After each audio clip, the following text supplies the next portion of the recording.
So perhaps a little bit of a mixed message from the Ohio State brain trust on the defensive performance, but one thing they can agree on, they need to get better. As we welcome in Tony Gerdeman from BuckeyeHuddle.com. Gerd, thank you once again for joining us on College Football Weekly. Thank you for having me. What did you see out of that Ohio State defense? Because as was pointed out, yes, they did a good job with sacks and with TFLs, but they did allow explosive plays, but they made plays down the stretch. Yeah, I think what we saw was something different, which is what Ryan Day wanted to see in terms of the pass rush and the fronts and the blitzing. And there were times where they had 3 down linemen, they had 4, they had 5 linemen lined up. So like they were just doing more things, and it wasn't, as Ryan Day said before the game, just a 4-man straight rush every single time. They wanted to make sure that Dylan Rail, a freshman quarterback from Nebraska, couldn't just would see different things with each snap, and he did, and he handled some of that pretty well for a true freshman. And, you know, those blitzes allowed some scrambles that came down to basically discipline issues and gap integrity and things like that for the Buckeyes. But you know, as Jim Knowles said, there's a lot of moving parts on those kinds of plays, so sometimes things can break through. And as we know, anybody that follows football, when you blitz, you can make a lot of things happen, but sometimes you get a little leaky, and that's what happened here and there for the Buckeyes. I don't think it was too bad. I think they got more out of it than they have in the past, and then they got that stop in the fourth quarter that they haven't, and so I think that's a positive as well. And you know, maybe more than anything, the defense stood up when they needed to, got a stop, got off the field, got the ball back to the offense, and went from there. So there's some confidence, I think, that comes from that, and proof of concept kind of deal when you do that in the fourth quarter, because they're going to run into it again this season.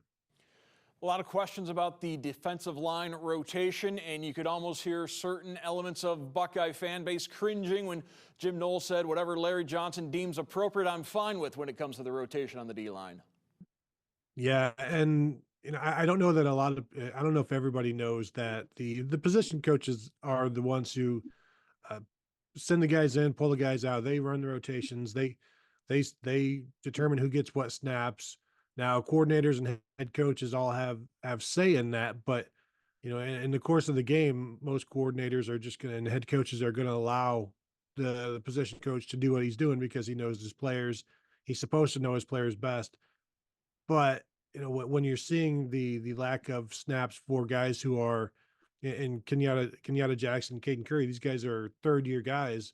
They're going to need to be your starters next year. And Mitchell Melton, who's a 5th-year guy, to not give them more and trust them more, I think is kind of an indictment on maybe the development. Like they've been here for a long time. If you don't feel confident enough about putting them in the game throughout the course of the game, I don't care. It's close. Yes.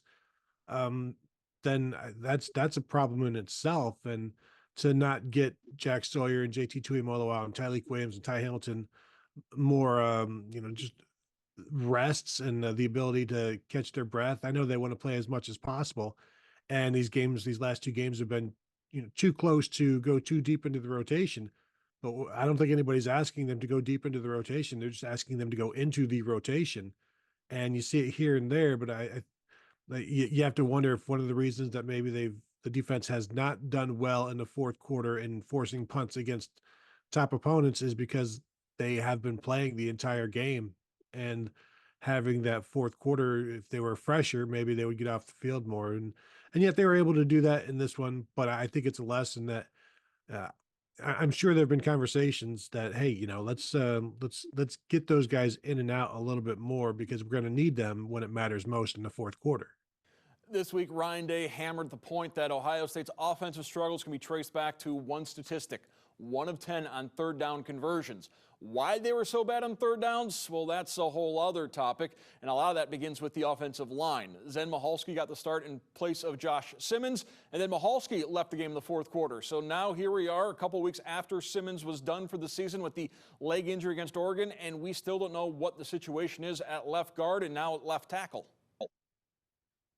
Yeah, have fun with that. Go get him, Tiger. As Urban Meyer has once told Ryan Day, you're coming up against a defensive line that's going to be one of the best, maybe the best or the second best defensive line you've seen this season, and you're trying to put an offensive line together that can handle it. And all of the coaches are speaking very confidently, and of course you would expect nothing else. They're not going to come out and say, "Boy, are we in trouble?"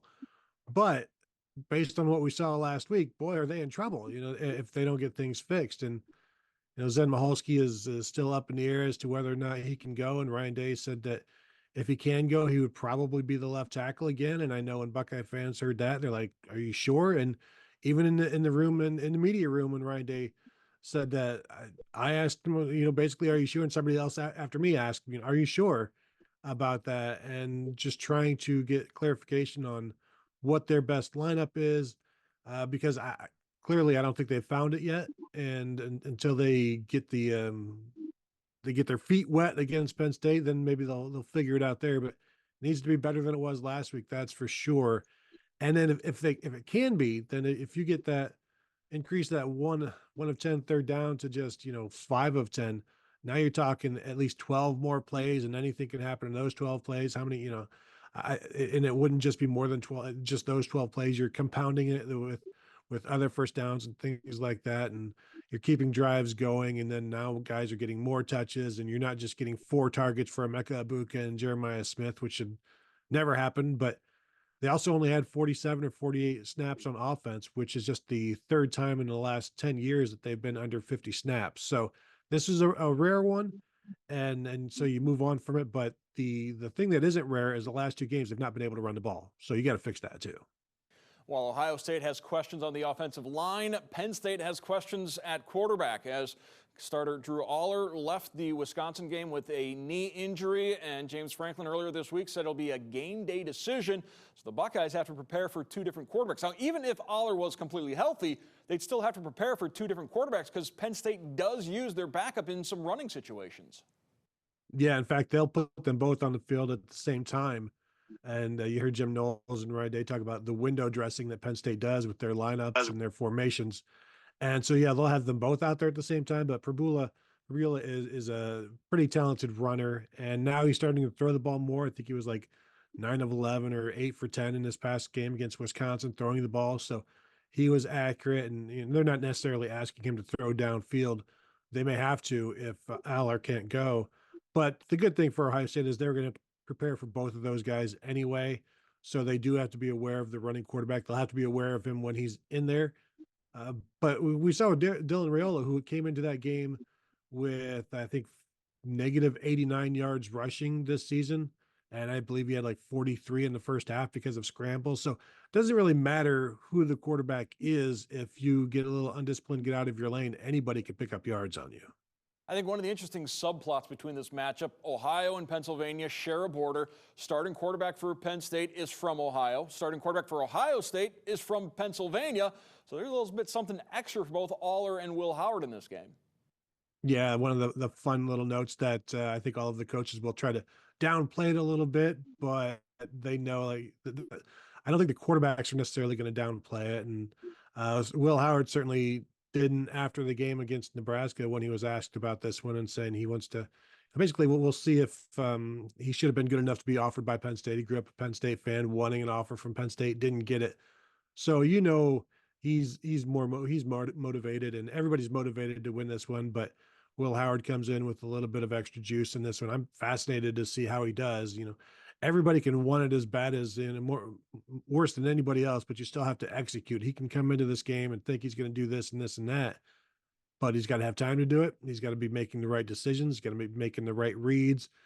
They're going to have to hit the tight windows. So there could be a ton of motivation, but there still has to be more than motivation. There has to be execution.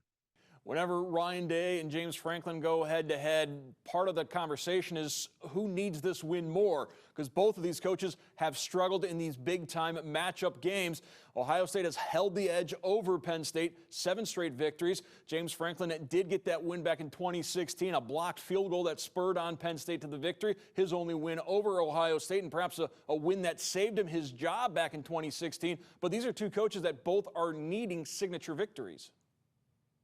Yeah, I think Ryan Day needs it more, just based on the expectations and the narrative surrounding what he's done against top 5 opponents. I think the irony is that he never gets credit for wins over Penn State, talented Penn State teams, and now he's coming up against a team that is ranked third in the nation, and so this is one where Ohio State has played just bad enough the past 2 weeks to maybe enable Ryan Day to get credit for a big win against Penn State for a change. Now they still have to go do it, and I know there are going to be plenty of people picking against the Buckeyes based on how this past week went against Nebraska. So, yeah, I think Ryan Day needs it more.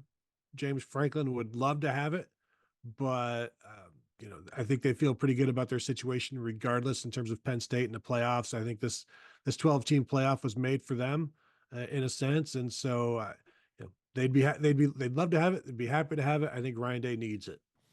Seems like every year Ohio State and Penn State meet, they're both ranked, but this is just the second time they're both ranked inside the top 5. Only other meeting in that situation came back in the late 90s. I want to thank Tony Gerdeman from BuckeyeHuddle.com for joining us. Gerd, thank you once again.